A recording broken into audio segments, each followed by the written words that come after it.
श्याम बसदा।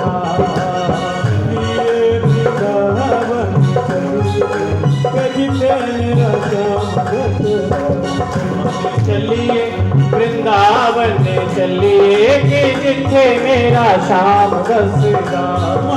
चलिए वृंदावन चलिए जिथे मेरा श्याम बसदा। वो श्याम बसदा मेरा घन श्याम बसदा। बसदा मेरा घन श्याम बसदा। मन चलिए वृंदावन चलिए के जिथे मेरा श्याम बसदा।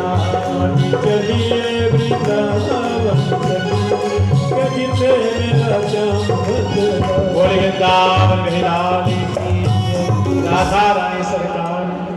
वृंदावन पहुंच गए महाराज। आज हमारे कान्हा 5 वर्ष के हो गए और आज कन्हैया मैया से कहते मैया मैया कहाँ लल्ला। कहा मैया तुमको पता मैं पिछले जन्म में राजा था। राजा था?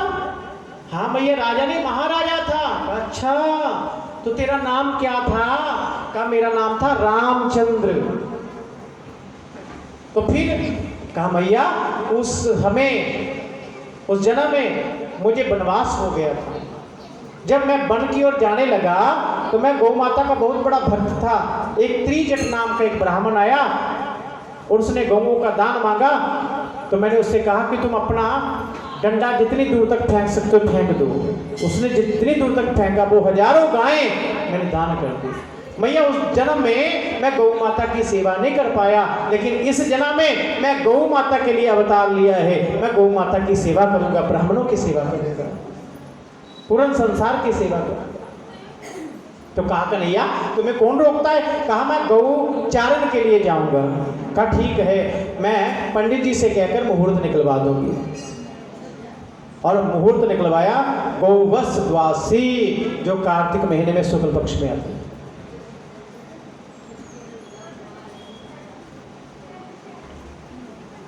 और महाराज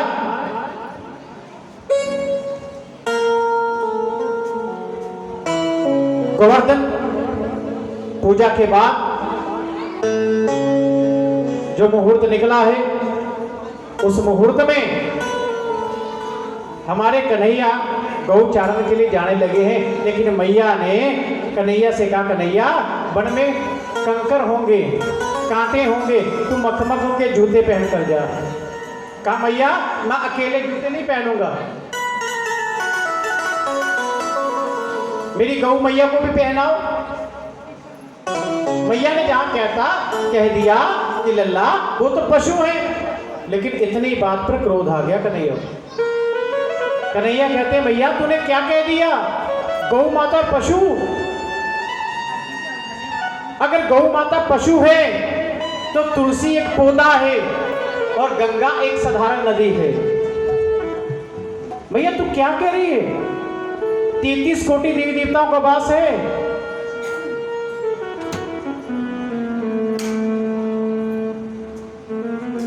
सर्वदेवो स्थिता देहे सर्वदेव में ही गौ, कि सभी देवताओं का वास गौ माता में है।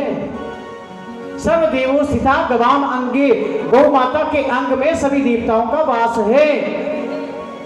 सर्व तीर्थानि तत्प्रदेशु, गौ माता के चरणों में सभी तीर्थों का वास है। भैया गावा स्वर्गस्य सोपानम, गौ माता स्वर्ग की सीढ़ी है, सीढ़ी।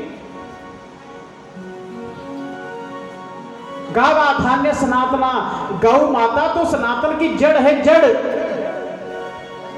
भैया तुम क्या करी पशु? गावा सब सुख प्रदा, गौ माता से सब सुखों की उपलब्धि होती है, सुलभ है, सब सुखों को प्रदान करती है गौ माता। गाव विश्वस्य मात्रा, गौ माता मेरी नहीं, गौ माता पूरे विश्व की माता है। इतना सुंदर उपदेश दिया है भाई। कहा अच्छा लल्ला मुझसे माफ कर दे, लेकिन तू गौ माता नहीं, तू छोटे छोटे बछड़ों को लेकर जा, अभी छोटा है ना, तो कन्हैया बछड़े लेकर चराने के लिए जाते हैं। वहां कन्हैया ने धेनुकासुर, प्रलंबासुर, बकासुर, इन सब का उद्धार किया। और फिर अघासुर का जब उद्धार किया तो अघासुर का वध ठाकुर जी ने 5वें वर्ष में किया, लेकिन इस लीला का के बारे में ग्वाल वालों ने, जो बालक थे, उन्होंने अपने घर में 6ठे वर्ष में बताया। राजा परीक्षित ने कहा महाराज वो 1 वर्ष कहाँ गया? कहा वो 1 वर्ष के भीतर जो लीला हुई उसमें ब्रह्मा जी ने सभी गौओं का और ग्वाल वालों का हरण कर लिया था। तो कन्हैया ने उतने ही रूप गौ माता के, ग्वाल वालों के और बछड़ों के बना लिए। का इसका कारण क्या था कि जब कन्हैया दूध पीते थे तो गौ माता जब भगवान को देखती थी तो गौ माता कहती थी कि काश कन्हैया हमारा बछड़ा होता तो हम कन्हैया को अपना दूध पिलाते। और जो बछड़े थे वो भगवान को जब देखते थे आंखों में अश्रु ला, कहते थे कि कन्हैया जितना हमसे प्रेम करते काश ये हमारी माँ होती। और जो ग्वालिनी थी वो सोचती थी कि काश ये कन्हैया हमारा पुत्र होता, हम खूब स्नेह करते। और आज कन्हैया ने उनकी इच्छा पूर्ण करने के लिए इतने रूप धारण किए। बोले वृंदावन बिहारी लाल जय। और ब्रह्मा जी ने जब 1 वर्ष के बाद में देखा कि उतने रूप, उतने ग्वाल बाल और उतने ही गौएं हैं, तो वास्तव में मैंने अपने घर में, अपने धाम में किनको रखा है? तो जाकर जब देखा तो क्या देखा? वो तो वही अब भगवान की 4 खोपड़ियां ब्रह्मा जी की, वो भी चक्कर खा गई महाराज। अच्छा 4 खोपड़ी वाले ब्रह्मा भी चक्कर पड़ गए कि जी कैसा भगवान है जो दूसरों की जूठन खाता है। और हमारी तो 1 खोपड़ी है, जिसकी 4 खोपड़ियां हैं वो भी सोच में पड़ गया कि ये कैसा भगवान है।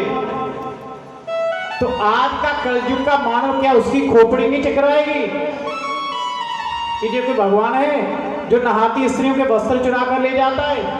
लेकिन भगवान ने वस्त्र क्यों चुराए? ये चीरहरण क्या था वास्तव में, ये आपको कल की कथा में विस्तार से बताया जाएगा। चीरहरण है क्या?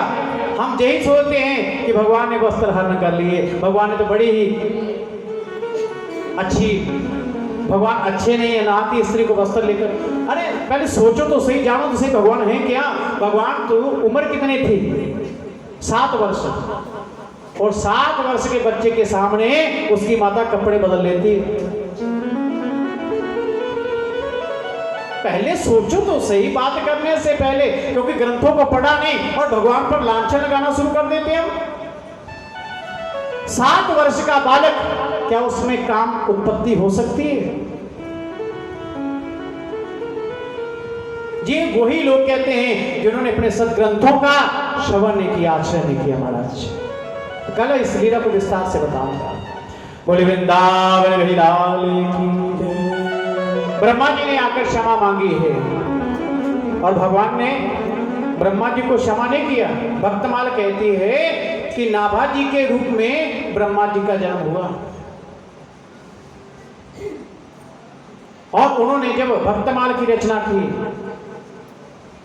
तब उनका उद्धार हुआ है। बोले वृंदावन बिहारी लाल की जय, राधा रानी सरकार की। और फिर भगवान ने प्रलंबासुर का उद्धार किया, फिर उसके बाद कालिया नाग की और दहन किया। ये कालिया नाग वास्तव में कौन है? कालिया नाग जो सर्प जल में रहता है, जमुना कुंड में रहता है, इससे ग्वाल बाल गौ माता भी कष्ट पाते हैं क्योंकि इतना विषैला है, उसने जल को इतना विषैला कर दिया, गौ माता जल पीती है। भगवान से देखा नहीं गया और भगवान ने उस कालिया नाग का दमन किया है, उसके अभिमान का दमन किया है। आज हम कहते हैं गौ माता की जय हो, लेकिन क्या वास्तव में गौ माता के प्रति हमारा कोई कर्तव्य हम पूरा कर पाते हैं? गौशालाओं के लिए जितना दान दिया जाता है, क्या वो गौ माता तक पहुंचता है? जितना धन गौ माता के लिए जाता है और गौ माता की हालत फिर भी वही है। क्यों? क्योंकि ये कालिया नाग जैसे लोग आज भी गौशालाओं में बैठे हुए हैं, जो उनका चारा खा रहे हैं। लोगों से गौ माता के लिए पैसा इकट्ठा करते हैं, लेकिन गौ माता तक नहीं पहुंचता। गौ माता फिर वहां है। गौ माता की सेवा करो। अब आप लोगों से कहूंगा मैं कि गौ माता के लिए पेड़ा दो, रोटी दो। अब आप लोग बोलोगे महाराज गौओं को कोई देने नहीं देता। ज्यादा जी हालत गांव जो गांव है ना उनमें होती है। कहते महाराज आजकल कोई अपनी गांव नू पेड़ा आटा नहीं देन दिंदा, रोटी नहीं देन दिंदा। वो कहते कुछ पा ना देता हूं। तो मैंने वहां पर जो उपाय दिया, मैंने कहा पेड़ा इसलिए नहीं देने देते, आटा इसलिए नहीं देते कि आटे से वो पंजाबी जी साढ़े कहते चिच्चड़ पै जाता। आटा देने से चिच्चड़ पड़ जाता है और वो खून चूसता है, और फिर वो दवा लगा लगा के जो लगाएगा बार बार वो फिर रोएगा तो सही। और दूसरा रोटी, अगर किसी को रोटी देनी है तो हमारी जो आज की जनरेशन है वो गौशाला कोई नहीं जाता, घर में रोटी जोड़ते रहते हैं, एक लिफाफे में डाल देते हैं, उसमें उल्ली जम जाती है, फिर वो महीने भर की रोटियां लेकर जाते हैं। जिस रोटी को कुत्ते तक नहीं खा सकते उस रोटी को हम गौ माता को देते हैं। हमारे सनातन धर्म में हमारे बुजुर्ग पहली रोटी गौ माता के लिए निकालते थे, आखिरी कुत्ते के लिए निकालते थे। लेकिन आज की जो नई जनरेशन पढ़ी लिखी आ गई है, उसकी पहली रोटी तो बंदे को जाती है, बेचारा गौ बन गया। फिर उसको कहते हैं सब्जी लाओ, कुछ वो काम करते हैं, क्या करें? क्योंकि पहली रोटी गौ की थी, वो बंदे को दे दी, और जो आखिरी रोटी बन जाती है वो स्वयं खा जाती है और फिर लड़ती रहती है। क्योंकि जल्दी जल्दी में ना ये सारा ही काम, समय नहीं ना आज। मेरी बात तो आश्चर्य में डालिए, लेकिन सोचना पहली रोटी किसकी बनती है? गौ की। और देखना ऑफिस के लिए कौन तैयार होता है? बंदा कहता है फटाफट रोटी बना दो, पहली रोटी कितने जाएगी? और बेचारा गौ के गुण तो उसमें आएंगे। फिर कहते जी ये बड़ा गौ है जी, कहते ना साढ़े पंजाबी कहते ये बंदा बड़ा गौ है जी। गौ तो फिर उसने बनना है ना।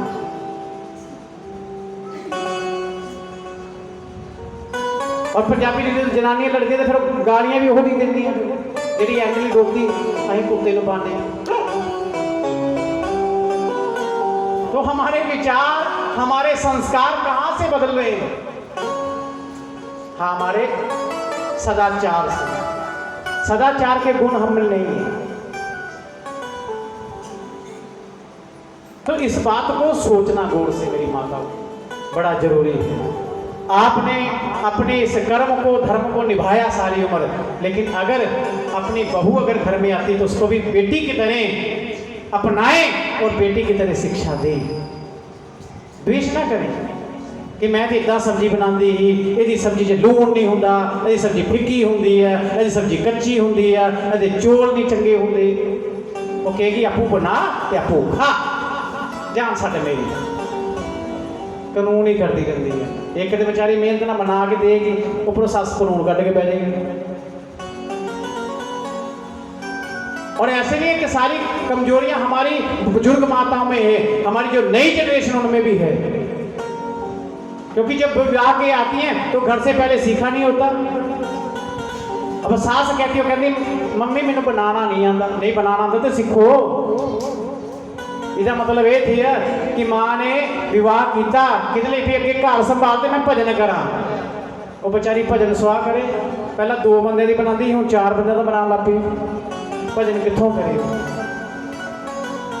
कहा 2 आदमियों को संभालना, 2 इंसानों को संभालना, अब 4 हो गए, फिर 6 हो गए। माता ही बेचारी बुजुर्गों तक लगी है। कहते जी साढ़े घर चाह भी माता बनाती है, सब्जी तो बड़ी स्वाद बनाती, रुमाल नहीं लाएगा, बहाना ला लिया बस। लेकिन सीखना नहीं, सीखो। बाहर का कम खाओ, जितना कम खा सकते हो कम खाओ, घर का खाओ, शुद्ध आपका व्यवहार हो, आप निरोग रहें, यही हमारी इच्छा है। हमारा भारतवासी निरोगी होगा, ताकतवर होगा तो हमारा विश्व विजयी होगा। नशों ने लूट लिया, बेरोजगारी हो गई, नशा हो गया, लेकिन आज तक हमने नशे का विरोध नहीं किया। मेरी माता, कोई आ गया वोट मांगने के लिए, आज तक हमने उससे ये नहीं कहा कि भाई नशा बंद कराओगे, नहीं। वो आकर कहते था तुहानू आटा फ्री, तुहानू राशन फ्री। अं बड़े खुश थे, भिखारी बैठे थे, बड़े खुश हुए हैं, बिजली फ्री। एक आख्यान बताते हैं कि हिमाचल में एक नेता चल गया और वहां बहुत सी भेड़ें इकट्ठी हो गई और वो भेड़ें कहने लगी नेताजी की जय हो, नेताजी की जय हो। नेताजी ने कहा आप बहुत अच्छे हो, मैंने विचार किया कि सर्दियां बहुत हैं, आपको एक एक शाल दिया जाएगा। और सब भेड़ों ने मिलकर ताड़ी में नेताजी की जय हो।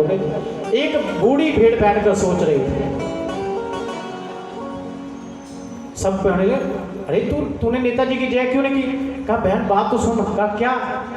कहा नेताजी ने कहा हमको खुश करने के लिए कि सबको एक एक शाल दिया जाएगा गर्म सर्दियों के लिए, और शाल तो बनता है ऊन का, और ऊन कहां से आएगी? अब वो सोचने लगी तो ऊन तो हमारी उतरनी है। अब जो नेता, जो मुख्यमंत्री या कोई आकर हमको कहता है तो सोचने की बात है कि वो पैसा, वो बिजली फ्री जाने के उसने कौन सा अपने कोल से देनी है। हमने कभी ये नहीं कहा कि हमारे बच्चों को नौकरी दोगे, वोट देंगे, नशा खत्म करो, वोट देंगे, बस सानू राशन चाहिए, बिजली फ्री चाहिए, भिखारी नहीं भिखारी ऐसी। मेरी बातें अजीब लगेंगी आपको, क्योंकि आजकल ना वो माहौल था नचो टपाओ, पैसा इकट्ठा करो, जाओ तुसी अपने घर में अपने घर, पर वो नहीं है। अगर हमको भगवान ने कुछ गुण दिया तो हमारा कर्तव्य बनता है कि इसके माध्यम से जो हमारे धर्म में त्रुटियां आ रही हैं उन त्रुटियों को दूर किया जाए। फैशन बन चुका है आज, 5 मिनट की कथा सुनाओ नचो टपाओ, 5 मिनट की कथा सुनो नचो टपाओ, और बड़ी सोहनी कथा जी, फैशन हो गया ना आज। नचो टपाओ नो कथा नहीं चंगी महाराज, जो बंदा ही नहीं चंगा सी। कठोर वाक्य, मेरी एक बात याद रखना मेरी माताओं, कड़वी दवा काम करती है, मीठी दवा कभी असर नहीं करती। मेरे वाक्य कड़वे हैं, मुझे लगता है चुभते हैं आपको, लेकिन मेरे जाने के बाद कहीं ना कहीं असर करेंगे, कहीं ना कहीं असर करेंगे। अगर 10 में भी असर कर गए तो मेरा जीवन संवर जाएगा अपने आप। इसलिए माताओं, अपने बच्चों को, अपने बालकों को अच्छा सत्संग, अच्छा संस्कार, अच्छी विद्या दो। सरदार हैं तो वाहे गुरु कहें, हिंदू हैं तो राम कहें, कृष्ण कहें, लेकिन अपने धर्म, सनातन धर्म को कभी छोड़ना नहीं, कभी बिकाऊ नहीं होना। क्योंकि जो राम का नहीं, जो कृष्ण का नहीं, मैं एक ही बात सबको बताता हूं जहां कथा में जाता हूं, कि जो कृष्ण का नहीं, जो राम का नहीं, वो हमारे किसी काम का नहीं। बस इस बात को जाता हूं।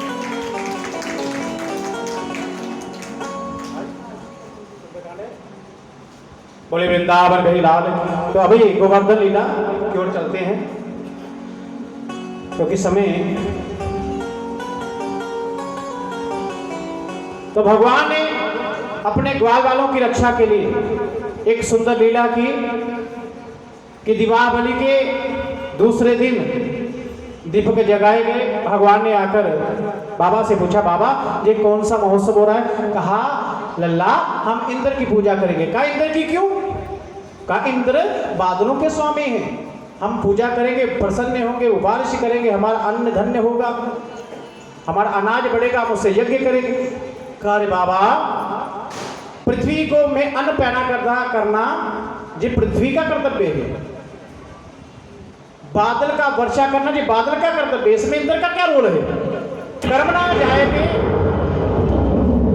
कर्मणा जायते जंतु कर्मणैव विलीयते, सुख दुखम भयम शोकम कर्मणैव अभिपत्ति। अरे हर जीव कर्म के अधीन है, इसमें इंद्र का रोल कहां से आ गया? बाबा हमारी जननी कौन है? कहा गौ माता। हमारा पालन कौन करती है? गौ माता। और गौ माता का पालन कौन करता है? कहा गिरिवर। ये गोवर्धन जहां से घास चूटती हैं, फिर जो दूध देती है, उस दूध को हम बेचते हैं, तभी तो हमारा पालन होता है। तो हम वास्तव में हमारा इष्ट कौन है? कहा गौ माता, गोवर्धन। तो हर इंसान को अपने इष्ट की पूजा करनी चाहिए, क्योंकि जो अपने इष्ट का त्याग करके दूसरों की शरण में जाता है, उसे ना इस जन्म में सुख मिलता है, ना मरने के बाद स्वर्ग मिलता है, वो नरक की प्राप्ति करते हैं। इसलिए अपने ग्रंथों को लो, चाहे वो वेद है, चाहे वो शास्त्र है, चाहे वो गुरबानी है, राम कृष्ण गोविंद गोपाल हरि, ये नामों से भरिए। कोई नाम अच्छा लगता पकड़ो। आज समय नहीं है कि वीरवार को हम उन बाबाओं के चक्कर में जाएं जिनका कोई शास्त्र में वर्णन ही नहीं है, किसी पुराण में, किसी ग्रंथ में उसका वर्णन नहीं है कि इसने हमारे देश के लिए क्या बलिदान दिया है। बस इन लोगों ने हमारे हिंदू धर्म को, हमारे हिंदू तत्व पर चोट पहुंचाई है, बस और कुछ नहीं किया। और हम उन्हीं के जाके माथा रगड़ते हैं, अपने राम को, अपने कृष्ण को, अपने इन इष्टों को छोड़कर। बोले वृंदावन बिहारी लाल। भगवान ने जब कहा तो कहा, ग्वाल वालों ने कहा कन्हैया ठीक है, लेकिन हमारी एक शर्त है। क्या का शर्त ये है कि इंद्र ने कभी आज तक हमारा भोग ग्रहण नहीं किया, लेकिन गिरिराज गोवर्धन अगर प्रकट होकर हमारा भोग ग्रहण करेगा तो हम पूजा करेंगे। का स्वीकार है। कहा दूसरी बात, अगर इंद्र कुपित हो गया तो उसके क्रोध से हमारी रक्षा गिरिराज गोवर्धन को करनी पड़ेगी। का मंजूर है। तो गोवर्धन पूजा प्रारंभ हो गई। बोले वृंदावन बिहारी लाल।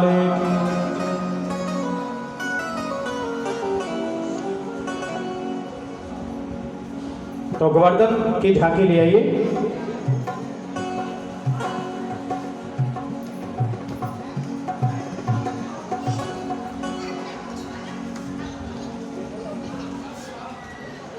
सभी ग्वाल वाल सुंदर सुंदर पकवान बनाए गए, सुंदर सुंदर वस्त्र पहनाए गए, और वस्त्र पहनाकर गिरिराज गोवर्धन के आगे रख दिए।